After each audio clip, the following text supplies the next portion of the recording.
Welcome back, everyone. We are here to watch the press conference after game number 12, which ended in a huge victory for Liren. The match is now tied 6-6, and let's listen in to hear what the players have to say.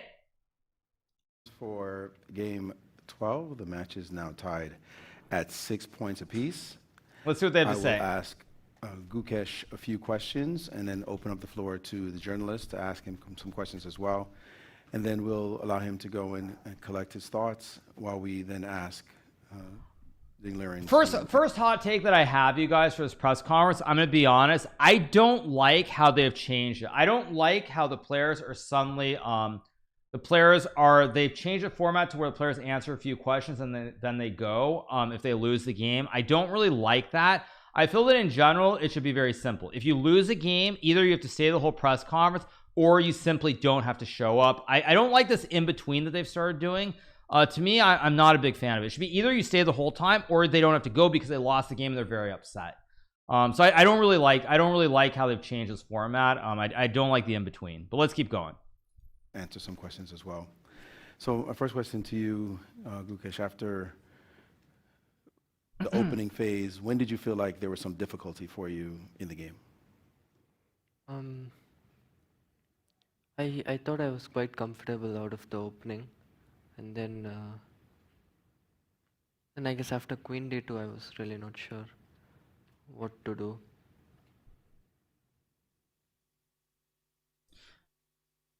You felt fine all the way here? Yeah, I mean, basically, my general takeaway from this is that the main problem with this game, the main problem with this game, to be honest, is that it ended up in a situation where the position is okay, but it's too easy for one side to play. Like, it's too easy. Ding has one idea: push that P with D4. That's the only idea, and Gukesh has to kind of find a way to stop it or neutralize that idea. And that's actually, even though the position is okay, I think it's just very difficult. I think it's just basically a bad choice objectively, even though the position is equal, because it's too easy to play for white. Too easy. Yeah, I mean, knight c5, d4, knight d3, d5 was kind of tricky for me. This was the critical moment. D4? Yeah, knight d3, d5. Yep. d5 I thought was quite tricky. So I was thinking what else to do to stop d4, and it was not that easy, and bishop g6 was just a mistake because I missed d4 e4 bishop f4. Yes, I mean d4, if I take on d4 he has bishop f4, which I missed. So He missed bishop f4. Okay, fair enough. After e4 knight g1, I think It's very tough. it was already Very hard to play. Was this something inside of your preparation, or were you surprised by the opening?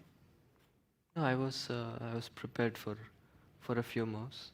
No, but it's ironic, you guys, because it's ironic in a way. You know what Gukesh did wrong in this game, or his team did wrong?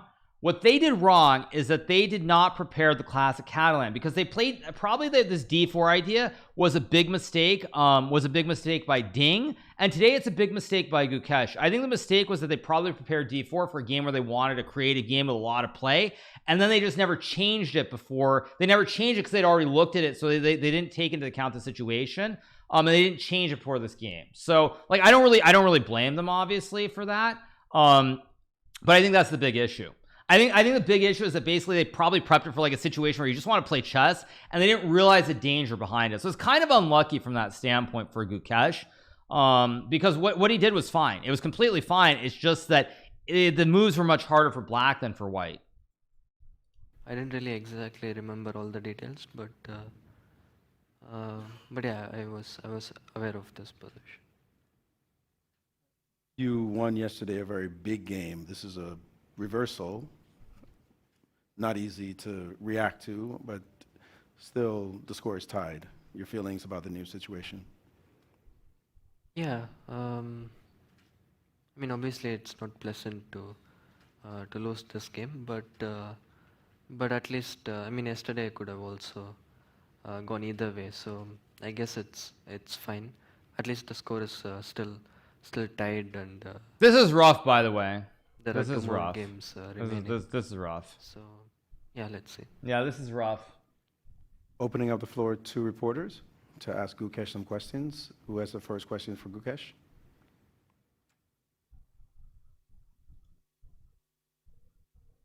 Hi, my name is Atreo. I work for Rev Sports. My question is for Gukesh. Gukesh, winning and losing is part of sports, but I mean, how do you take this? How do you take to this setback? Tough. Yeah, obviously this game is a bit of a disappointment. Um, yeah, luckily I have a rest day tomorrow to recover. Um, but it's nice to know that the score is still tied and this game this game is not a huge blow for my chances. It's still we're still evenly matched. So yeah, They aren't evenly I'll just matched. try to play good games in the remaining rounds. I mean, the mentality is good, but I mean, basically, like, I'll tell you what the problem is. The problem is that, like, if he doesn't lose this game, he is winning this match. That's the problem. Like, he is winning this match like 90% plus if he doesn't lose this. So it's brutal. And this is also the problem. Like, I also, I'm gonna be honest, when I see how emotional, turn up the volume should be fine. I'll turn it to 0. But when I think about how emotional he is, I mean, I really feel like a lot of this is because the journalists, I feel like the journalists really, I feel like the journalists really, they made it sound like it was over, like it was the cakewalk, like it's the last game that he just won and it's all over. And so I think for him, probably like I mean, you can see the pressure and the feelings, the emotions here. It's like, it's really, really harsh, really brutal, really, really brutal. Let's keep going. Next question.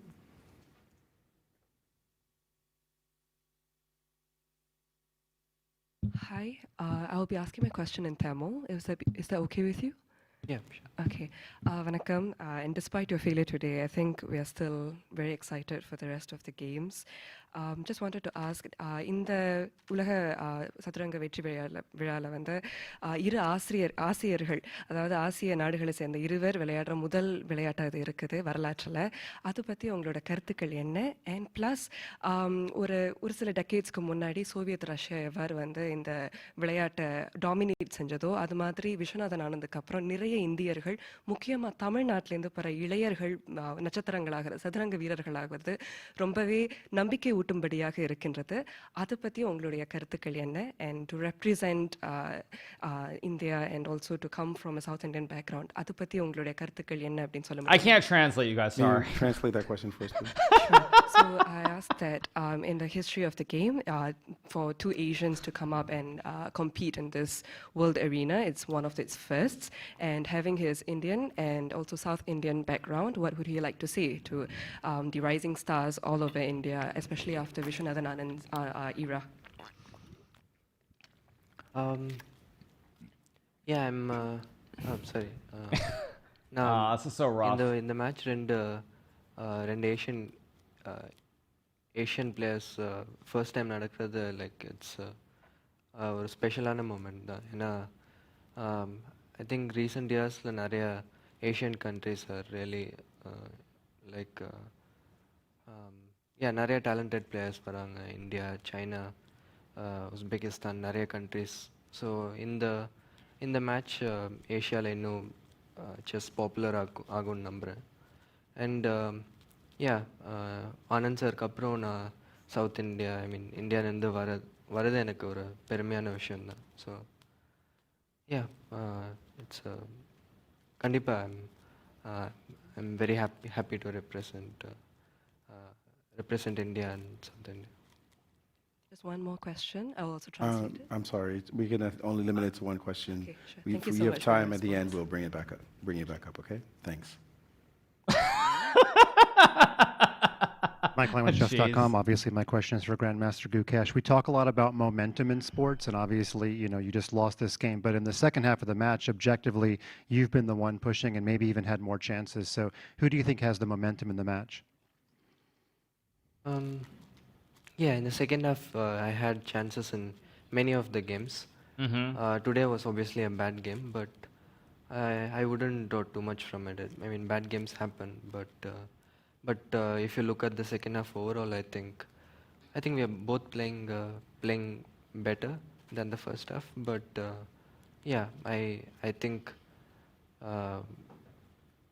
I think I had more chances in the second half. So yeah. Thank you. I mean, by the way, this is what I'm going to be honest. I don't like it when like someone loses the game and they have to do this press conference. I'm going to be honest. Like I just don't like it because like you put someone in a spot where it's like there's nothing good they can say. Kind of. I mean, like, you know, because like for Gukesh, I mean, he's been much better. Like he's been much better overall. But it's like this is the problem when you let someone hang around. You let them hang around and out of somewhere, like out of the sky, Ding suddenly returns and plays a great game.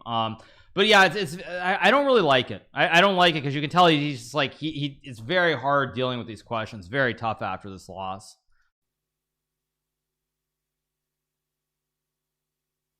Hi Gukesh, commiserations for the loss.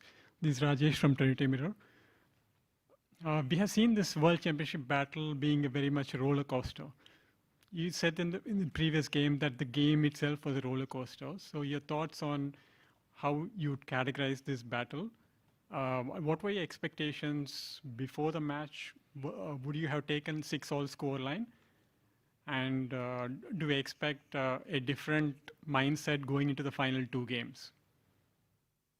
I think, I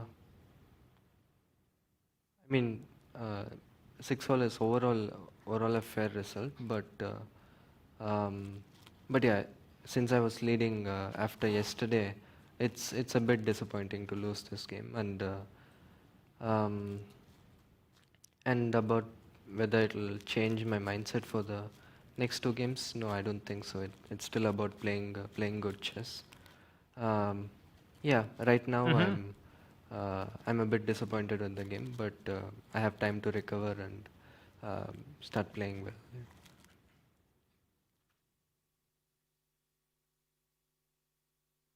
My name is Radha from the Singapore Chess Federation. My question is to Gukesh.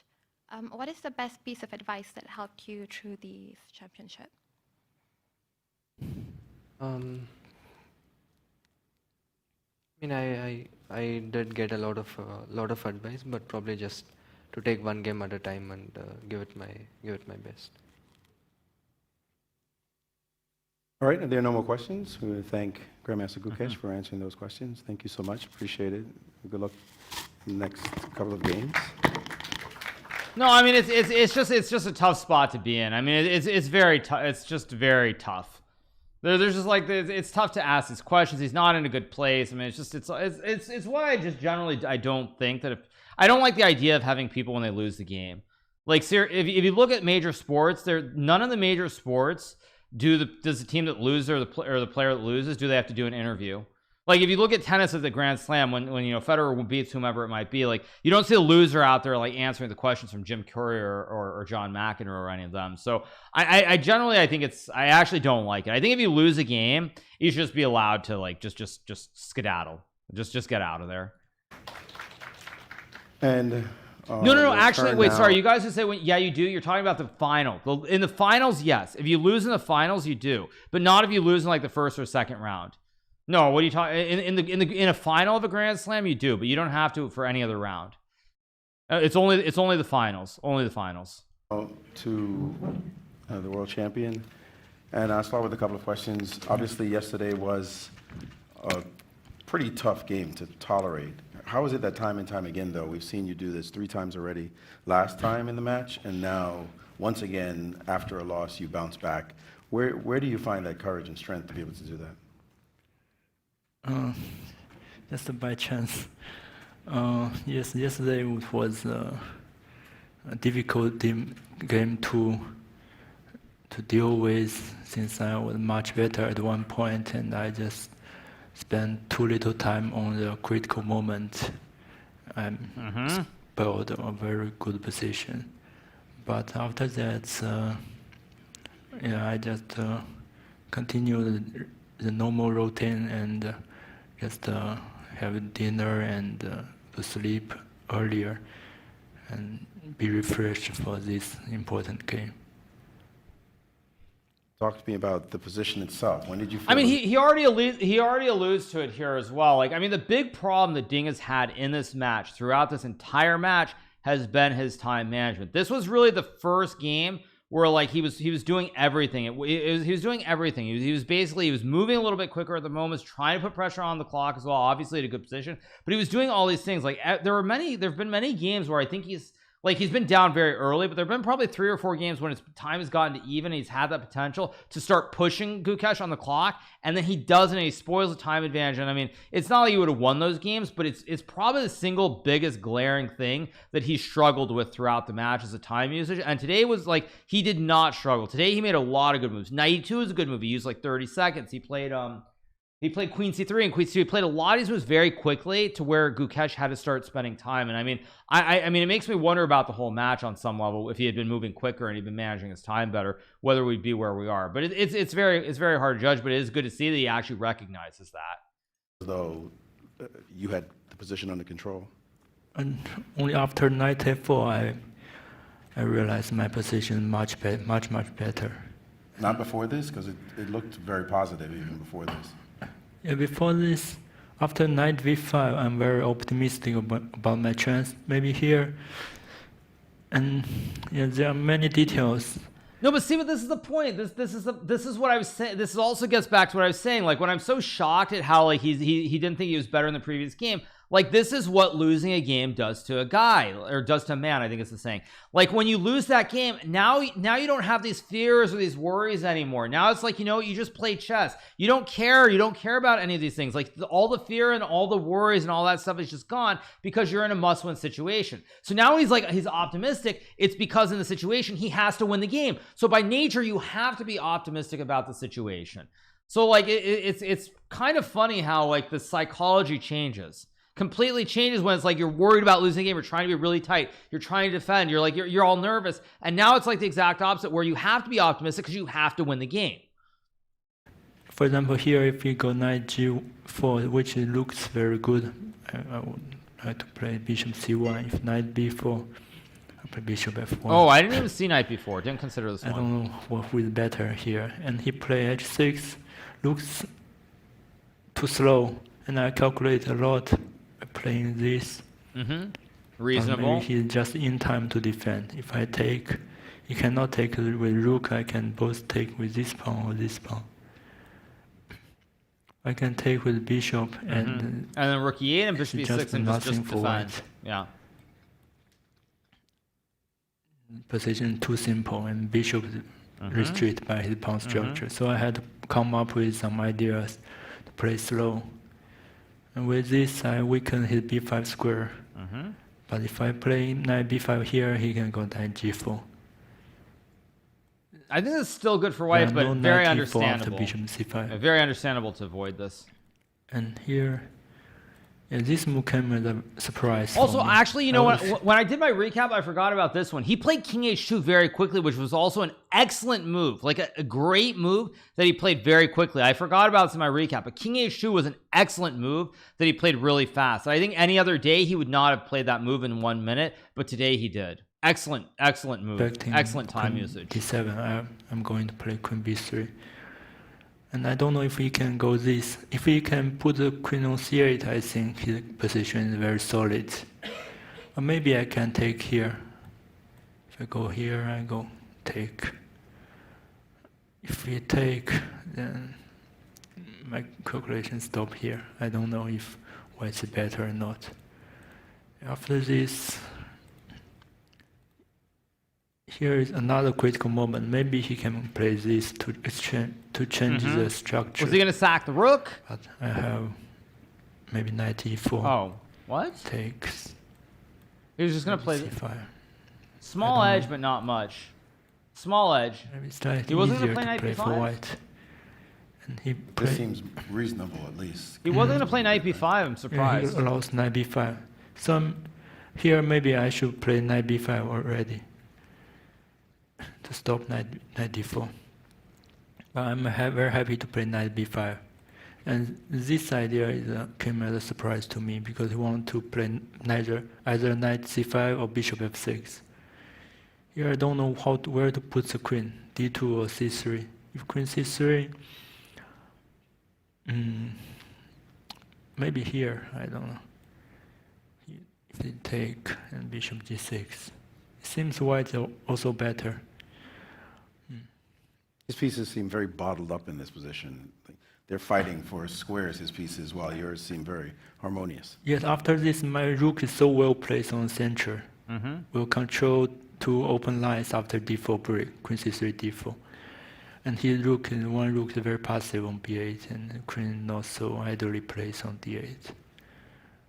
And here, yes, as he said, I was expecting this. If he take, I take, and I have this version. I have 2 pawns for the exchange. I take this pawn, which seems good enough. Also, Yeah, I mean, Ding had to go for this, though. He had to go for maybe this. just better for white. So here, he can also play bishop f6 with the idea e4, but also knight g1. Same thing. Similar to the game. Your center pawn seemed to be rolling and holding his pieces back. There's some mention that it's sort of like an Alekhine's defense, where black's knights were funnily placed on b6 and c6. Oh, some Sicilian?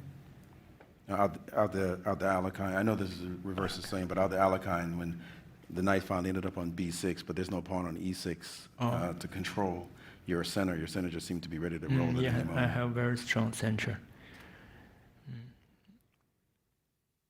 And here I'm deciding where to put the queen, to put on c2 or c3. I put on here, since if after this, after some exchange, I can, if equal knight, I can play some d5, d6, with the queen in better place on c3, but I missed the bishop f6, which is a very important move. But bishop f6 is a terrible move, right? Knight d7 with idea c6. Suddenly the knight is has no square. If I go here, maybe you can. Oh, this is supposed to be very repeat good for the white. moves. Bishop f4. Bishop f4 is good for white. I'm very happy to find queen c2. Maybe still there not so much difference between bishop. And if he go here,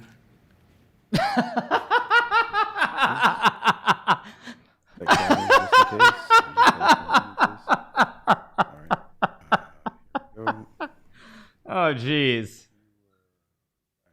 I think that's, I wonder, is that the internet or is that chess.com? I mean, that could be either one. I don't know which one that is. Yes, here. If you go here, I have d5. If knight f5 looks straight, but unfortunately I can take his pawn. It seems white is better here.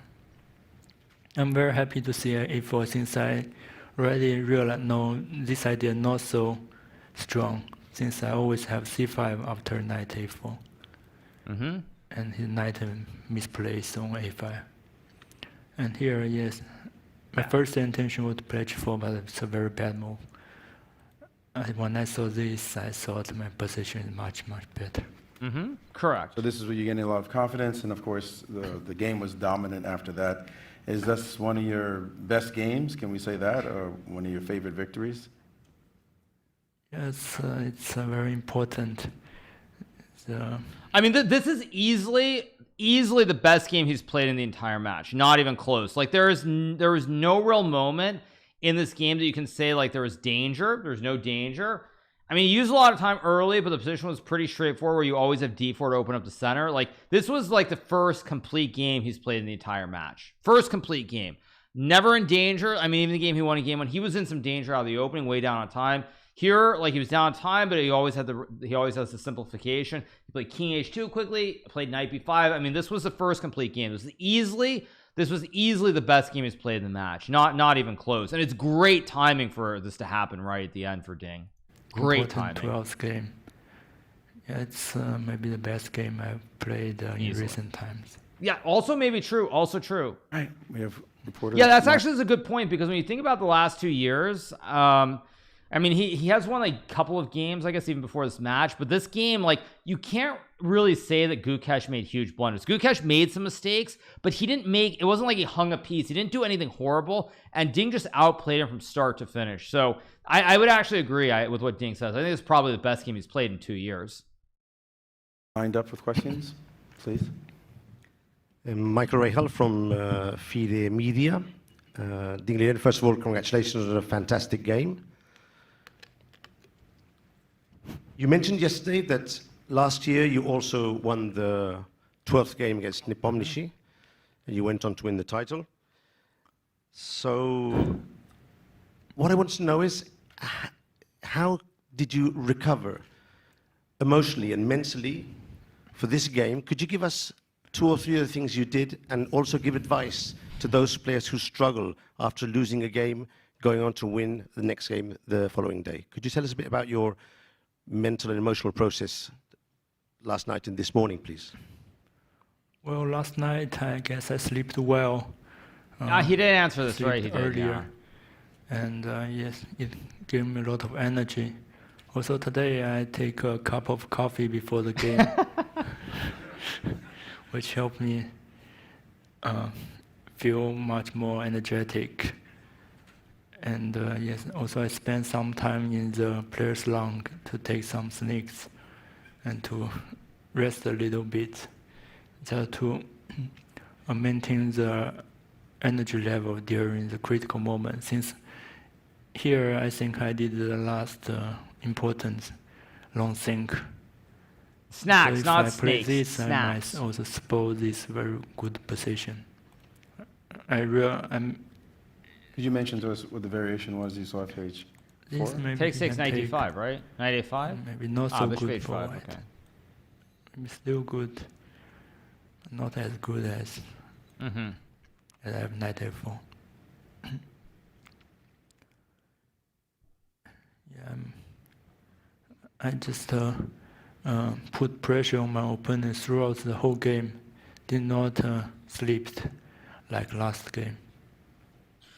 Yeah, I mean, basically, like, I think what I said in my recap and what I said earlier is true, that generally speaking, when you get to, I mean, there's a little bit different, like, it's different, and like, there's difference between like recovering from a loss in like an open tournament, random game, versus a must-win situation. But when you're in a must-win situation, it's a lot easier. It's like, it's almost like a paradox, but it's a lot easier to play when you have to win the game, because all the fears, all the worries are gone. You literally you just show up and you're just hoping you get an opportunity to play creative chess. You have a chance to win the game, you get that opportunity. And when that's the case, like, the pressure is gone. You just show up, you play, you hope that something good happens, but you're not worried, you're not stressed about like the outcome the way that you are when it's like you're desperately trying to hang on every game and make a draw. Like, that's kind of the point, is that that's why I said this earlier, and during the when I was covering the game as well, is that like, I actually really love being in must-win situations, because in a must-win situation, the only thing you think about is trying to win the game. So you don't care, like, if you go for some dubious sack and you lose the game, whatever, because you had to win the game. It really frees you up to just take risks and take chances that you probably would not normally do. Like, if the match is tied in this game, Ding is probably thinking, you know what, I can't lose this game at any cost. I cannot lose. I can't take that risk. But when you're in a must-win situation, it's exactly the opposite, where you're sort of like, I've got to take the chance. I have to go for it. I have to do this in order to try and win the game, versus I must do this and not. It's like, I must win versus I must not lose, and I must win versus I must not lose really frees you up a lot. It gives you a lot of freedom.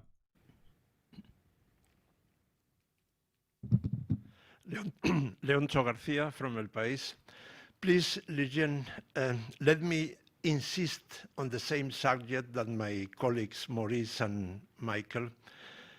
Today, you looked like a totally different person than the one we have seen here for the last 2 weeks. Must win. Where's this? There's no Can you stress. elaborate a little bit? How can you be able to produce such a self-confidence today, when, in my view, lack of self-confidence has been your weakest point along the match so far? I mean, this is just a chess thing. I mean, he's probably, I don't know what he's going to say, but it's exactly what I said before. The fact is, when you're in a situation where you must win the game, all the fears, all the worries go out the window. You show up and you just play chess and you hope for something good to happen. Like, I'll use a comparison here. I've said this before, but when I played in the candidates, I was kind of in the middle of the tournament. I wasn't doing anything special. But I think it was like round 9 or round 10, whenever it was, when I played Abasov. And that was the first game where I basically did some preparation, but I did less than I had. Every round up to that point, I was preparing till literally 30 minutes before the game, and I left to go to the round. And so when I played Abasov, my wife actually, she told me like maybe it was like 3 hours before the game started. She's like, you know what, an hour and a half before, just sleep 30 minutes and then do like 20 minutes of Puzzle Rush. And like that runs counter to what you're supposed to do, because you're supposed to like stress and worry and like do everything to the last minute. But once I did that, I felt a lot freer, and I won the game against Abasov, and I did that routine to the end of the event. I won 3 of my final 4 games. And that's kind of the point, is that when you're in a situation where it's must win, like Ding is here, it doesn't matter. Nothing matters anymore. You just want to show up and have an opportunity. That's all you do. You just show up and have an opportunity, and everything is just completely different. Versus like, I must not lose. I must not lose. I must not lose. I must not lose. Having the different mindset. That's why must win situations, I love those much more than like situations where it's like, I must not lose. At first, That's why my experience a little bit. I did something on my hair, and yeah, considering the chess part, yeah, because I have no way to retreat, I have to push for a win, and I was caught by surprise by my opponent in the opening, and I have to find some ideas to pose problems for my opponent, and. I think I just play the very good games, find some good moves, and yes. I mean, he found great moves, great time. I mean, time usage was almost to me more impressive than moves. The time usage on some of those moves was really good. No chance really to good. Spoil it after such a good position. This is Charlize asking on behalf of your fans on FIDE social media, this time from follower Chess Razorblade. Given the loss yesterday, what words of encouragement did your mom and GM report give to you? These are all versions of the same question. With names streak back, and it happens. These are all versions of this. These are all like variations of the same question. And yes, my mom gave me confidence. She said, "I did it last time. I can do it again." My name is Ahmed. On behalf of Kazakhstan Telegram channel, Честно говоря, Dean, congratulations on your win. We have a question. In the last match in Kazakhstan, the 12th game became a turning point for you, and you won against Jan. Do you believe in the magic of numbers? If there's a lucky number for me, I think it's 17, not 12. But there are no 17th game in the match. Thank you.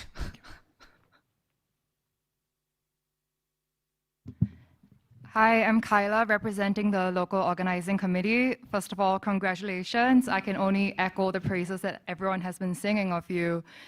Secondly, people have been saying that for most of the match, even in games where you have gotten an advantage, it feels like you just settle for a draw, and that this is the first game in a long time where you have an advantage and you actively continued pressing. Would you agree with this opinion? And if so, do you regret not pressing harder in previous games? It's a mindset thing. Yes, in first game, the advantage is not so clear. I think I'm also in some dangers of being worse. Right, right. But see, this is exactly the point that I was making. See, he's saying there was danger, there was risk. There was danger and risk because the match was tied. He's like, in his mind, he's in this mindset of like, I must not lose. I must not lose. I must not lose. At all costs, you have to avoid losing the game because then you're in a huge deficit. But after losing yesterday, it's a must-win situation. Who cares if you're worse? Nothing matters other than creating the opportunity to try and win the game. Yeah, I just I try to play the best moves, and at some point I suddenly realized my position is much, much better. There is no way to draw. Also, I saw this, as I mentioned, this variation, which may end in 3-4 repetition. I rejected it due to the match situation. Wait a second. Threefold? Wait, what? Threefold? Wait, where? What? Oh, Queen B4 knight 6, Queen C3 knight E7. I guess that's what he means. Like, I never even thought about a threefold anywhere. Yeah, I never even thought about a threefold repetition. He's saying knight c6, queen c3, knight e7, queen b4, knight c6, and it's a draw. That's what he's saying. But after a4, I think Congratulations, Dean Liren. Once the game was already completely over, you rejected knight a7, which seems like the practical way to win. You just win the rook, and when you're low on time like that, I'm wondering why you didn't take the simple way. d5 was actually a better move, but we're just kind of curious why you didn't pick the simple win. Well, the reason is simple. I missed knight a7. He didn't see knight a7? Chip What? the rook after knight a7. Okay, somebody in the Yeah, maybe he should play knight a6 after d5. Huh? I'm sorry, it's just for clarification. You didn't see knight a7. Yeah, I didn't. I missed the knight a7. Huh? Okay, that explains it. Thank you. Abhiraya from Chessbase India. What? The position what you played today in the start, it was similar to a game played between your seconds, Richard Rapport and Nihao, who are also present here. Was it their idea by any chance? Yeah, after the game, he told me it's similar to their game, but I don't know the exact move order of that game.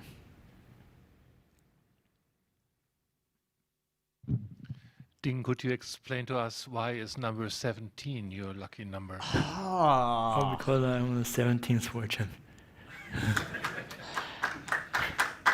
And I have a wish. Could you show us the rest of the game from your perspective? After knight f4, here, I forgot what to do. But knight e6, d6 is probably pretty cleanly winning. Probably all roads lead to Rome here. d6 is good, bishop e3 is good. Everything is probably good here. Because if I go d6, he has... But c6, d7. d7. Yes, if I go d7, he has some counterplay with a very powerful knight on d3. I mean, knight e8 and bishop d6 probably is just winning, but anyway. What's my idea? This looks... I mean, everything's good for white here. d6 is good, bishop e3 is Also good. strong. Everything is good. I Literally forgot everything is my good. idea. Yeah. But I'm very happy to see queen d7.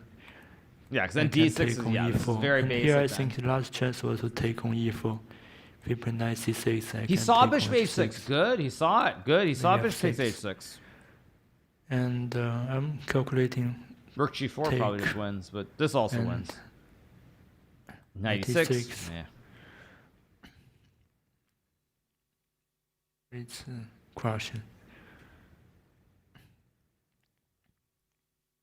f5, rook e7.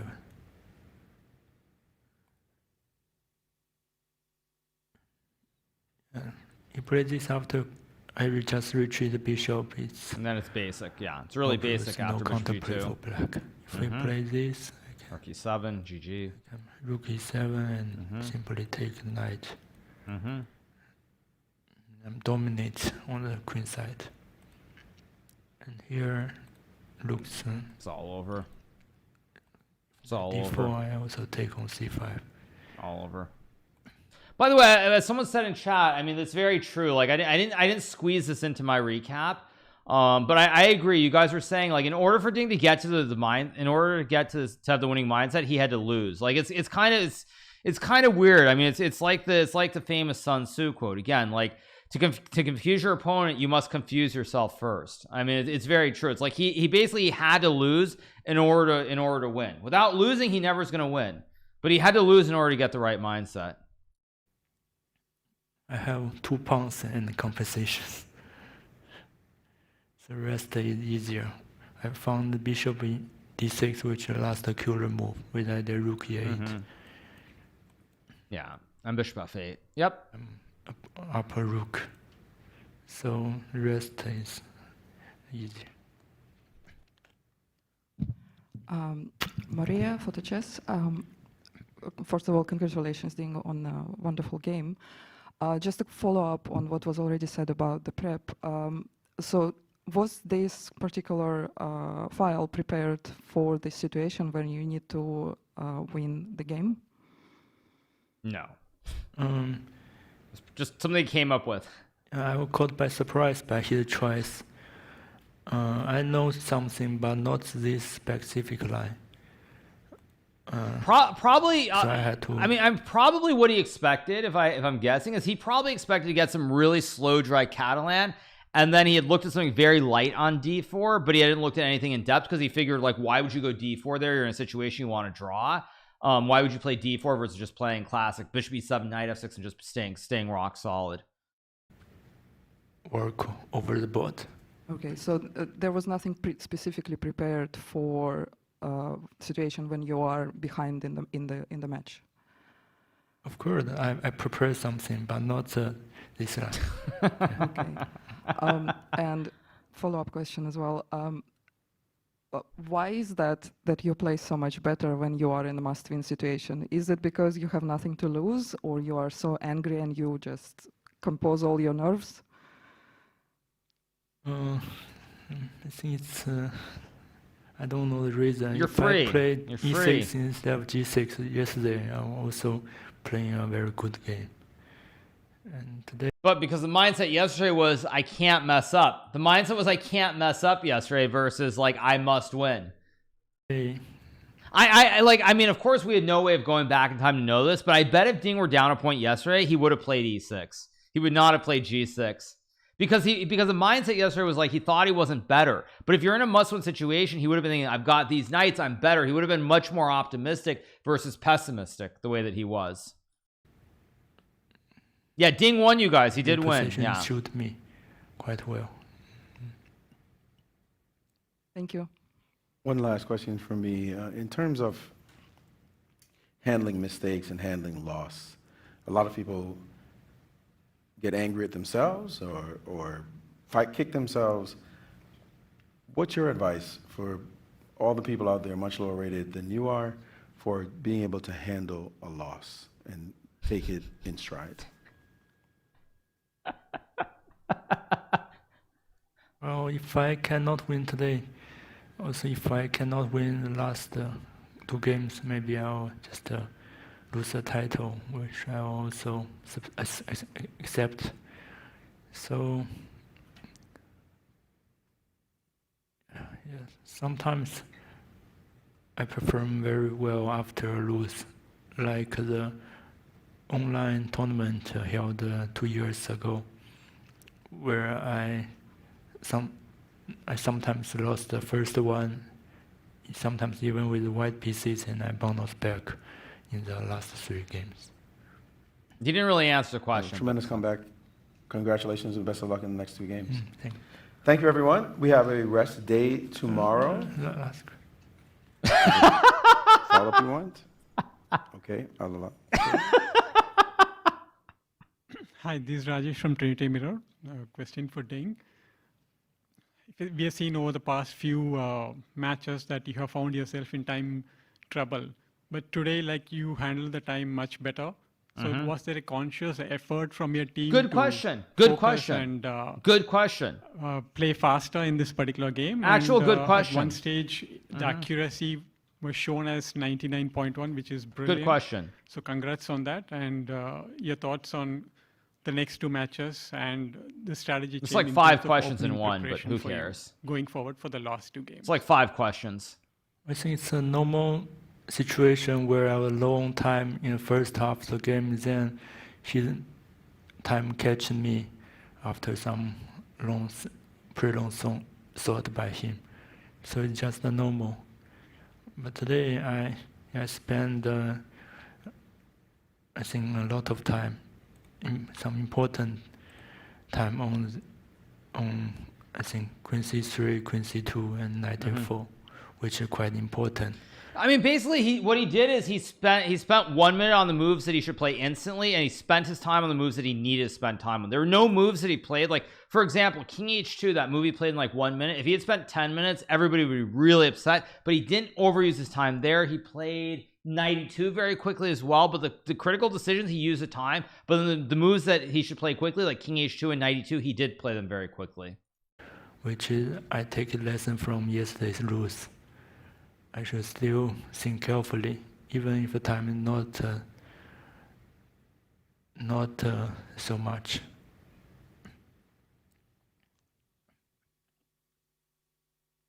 Would you allow another question? Thank you for indulging another question. So you mentioned that you had a cup of coffee earlier and that helped to give you more energy. So I have to know, how do you take a coffee? A small cup of espresso. Okay, that's good to know. Thank you. And with that, we conclude the press conference. Again, a rest day for the very important 13th game. Thank you, everyone, and have a good night. Yeah, that was actually pretty good. I mean, I think everyone was like, it was a much lighter versus like very heavy, intense feel to this press conference. I mean, it's espresso, not espresso, whatever, you guys. But yeah, I mean, I think at the end of the day, basically, my general view of this is pretty clear to me. I mean, every game of chess is different in terms of the pawn structure and where the pieces are. But Ding's moves, king h2 and knight e2, the fact that he played those moves quickly, he did not spend a lot of time on them. He used his time on a lot of the critical moments like knight f4, spending time on those queen c3, queen c2 moves. To me, that was really the difference. He did what he didn't do basically in the first 11 games, which is there were a lot of moments where he had quick moves that he could have played. Instead of playing them quickly, he spent a lot of time on some of those decisions, and today he didn't. And I mean, I think that he's clearly the favorite going to the home stretch. I'm sure I'll say this when I'm on with Magnus and Levy later. He's clearly the favorite because for Gukesh, now Gukesh is basically in the situation as though they just drew the last two games, but it's in fact much, much worse because psychologically, Gukesh probably after winning yesterday thought he was on the brink of becoming the youngest world champion in history. Indians were already celebrating his victory, so he has to sort of shift his mind away from that. But then even on top of that, Ding played a really good game. Like this was a game that we would have expected from Ding 2, 3, 5 years ago. This is not a game that we would have expected from Ding in the modern day. Definitely not in this match. And like if they had drawn two games, say yesterday, let's say yesterday's a draw and then today Ding plays a very meek, very boring draw, I think Gukesh would still maybe be feeling very good and maybe even the favorite. But today Ding just crushed Gukesh. He blew him off the board. So you add in all the emotional stuff on top of the fact that Ding played a brilliant game and and surely Ding is feeling really confident now. I mean, in my opinion, it's a clear advantage for Ding. Gukesh is going to now be back in the spot where he has to go all in round number 13. It's going to be tough. It's going to be tough for Gukesh. He's going to have to go all in. And I don't know. I feel like Ding has had chances in a lot of black games, even though he hasn't won many of them and he lost last one. So it's going to be very spicy. But I think at this point, I would say Ding is the favorite. I think he's still a favorite in tiebreakers. Momentum's on his side, even if they draw the last two games. So I think Gukesh has to go all in. Gukesh is going to have to go all in game 13 with the white pieces and try to win at all costs, in my opinion. And we'll see what happens. So really, really exciting day. Shocking win for Ding. Lightning strikes twice. He wins in the 12th round of the World Championship for a second time in a row. But that is it for the press conference. So I hope you guys have enjoyed this press conference after the 12th game between Ding and Gukesh, which ended in a victory for Ding. If you are not already subscribed to the channel, make sure that you smash that subscribe button below, and we'll be back with more recaps, more press conferences as the match comes to its conclusion in the coming days. So hope you guys enjoyed it and have a great rest of your day. See you. Bye.